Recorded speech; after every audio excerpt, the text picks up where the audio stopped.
Баршаңызға сәлем.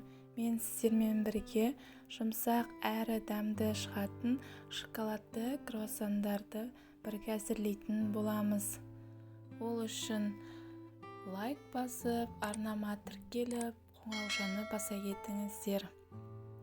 Міндетті түрде жасап көріңіздер. Бұл рецепт сәтті рецепт. Бір жасағанда керемет шығады. Ол үшін ең алдымен қажетті жылы сүтімізді, жылы суымызды ыдысқа құйып алып, құрғақ дрожждың көмегімен және қант, тұз қосып, барлығын бірге араластыратын боламыз. Қанша қажеттілігі төменде описание бөліміне қалдырып кетемін.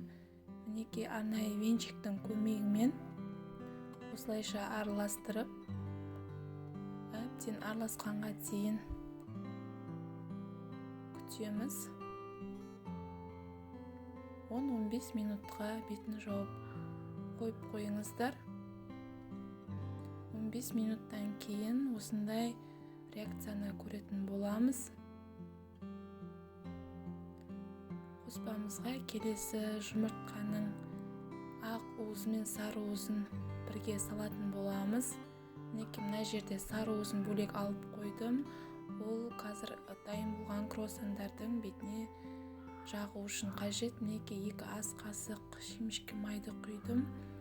Бөлме температурасына сары майымызды дайындап қойдым. Қазір арасына жағуға қажет болады. Осылайша венчиктің көмегімен жұмыртқамыз бен сұйық майымызды араластырып, електен өткізілген ұнымызды қанша қажеттілігі екені жазылып тұр.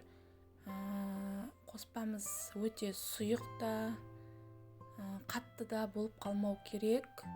Осылайша жаймен-деп салып, араластырып отыратын боламыз. Қолға жұқпау қажет.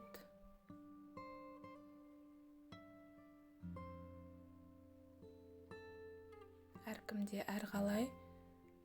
Онда көп қосатын кездерде болады, өйткені сүтіміздің процентіне қарай болуы мүмкін. Осылайша араластырылып,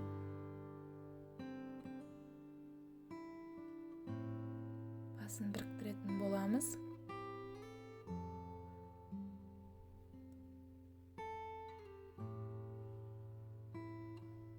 Қамырымыз қолға жұқпау керек, қатты да болып қалмау керек. Мінекей қолдың көмегімен әбден басын біріктіріп, июін қандырып аламыз. Осылайша әдемі, жұмсақ қамырымыз дайын болды. Бұны қазір 35-40 минутқа бетін жауып, жылы жерге қойып қоямыз. Осылайша орап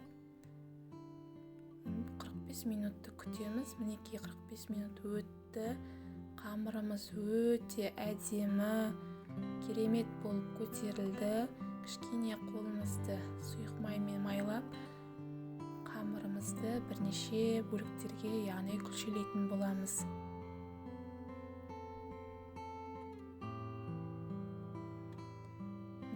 Қамырымыз қолға жабыспайды, өте жұмсақ, әдемі болып шықты.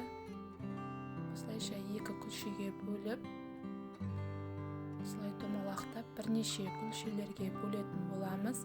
Мінекей бір күлшеден менде қазір 4 кішкене шағын күлше шығады.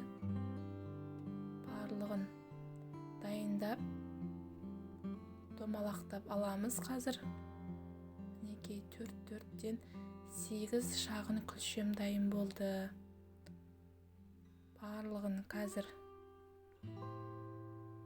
әдемілеп алақанның көмегімен домалақтап, кішкене 2-3 минутқа бетін жауып қоя тұрамыз. Шетінен алып, әр күлшемізді оқтаудың көмегімен жаятын боламыз. Мінекей шағын 7 күлше сияқты қатты жұқада, қатты қалыңда болмау керек. Әр күлшемізді осылайша жеке-жеке жайып аламыз.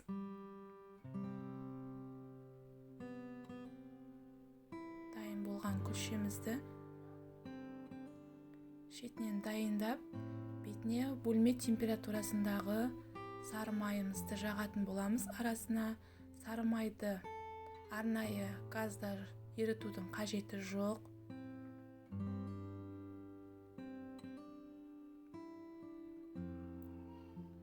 Себебі оны ертсек қамырымыз жұмсарып, жан-жағына сары майымыз шығып кетуі мүмкін.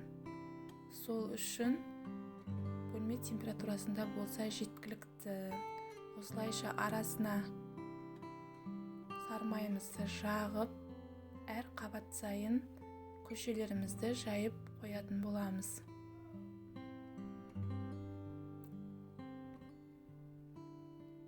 Мінекей бірнеше күлшелерімізді осылайша дайындап, барлығын бірдей жиегі қалың болып кетуі болмайды. Себебі ортасы жұқа болып, майымыз дұрыс жағылмай қалуы мүмкін.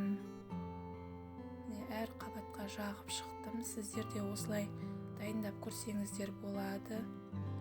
Міне соңғы күлшемді жайып, қазір сіздерге круассанның әдемі қамырын дайындайтын боламын.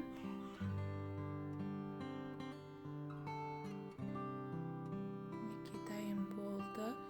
Барлық күлшелерімді осылайша жан-жағын әдемілеп біріктіріп, қамырымызды жаюға кірісетін боламын. Бірнеше қабаттан құралған мінекей қамырымыз дайын болды. Арасына кішкене пышақтан осылай ауасын шығарып жіберуге де болады. Мінекей жұмсақ әдемі қамырымыз жайылып жатыр. Жиектер әлі қалыңдау. Жиегіне мән береміз. Осылайша жайып шығамыз.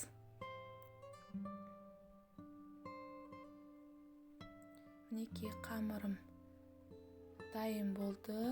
Арнайы осындай кескіштің көмегімен бірнеше бөліктерге бөліп алатын боламын.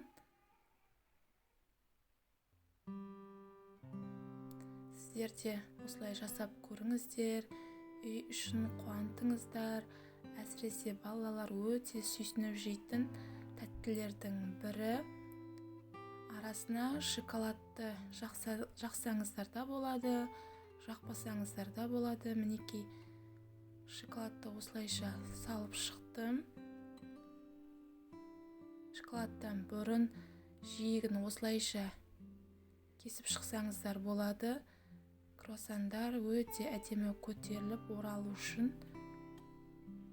осылайша әдемілеп бірнеше қабатқа орап шықсаңыздар болады. Мінекей әдемі пішін пайда болды. Пергамент қағазын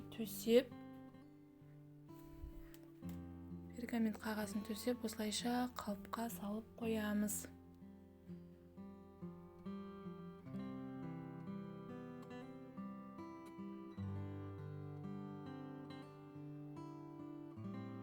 Өте әдемі, жұмсақ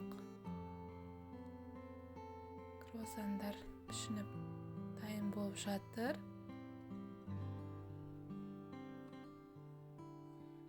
Барлық бөлігіне шоколадтарды жағып шықтым.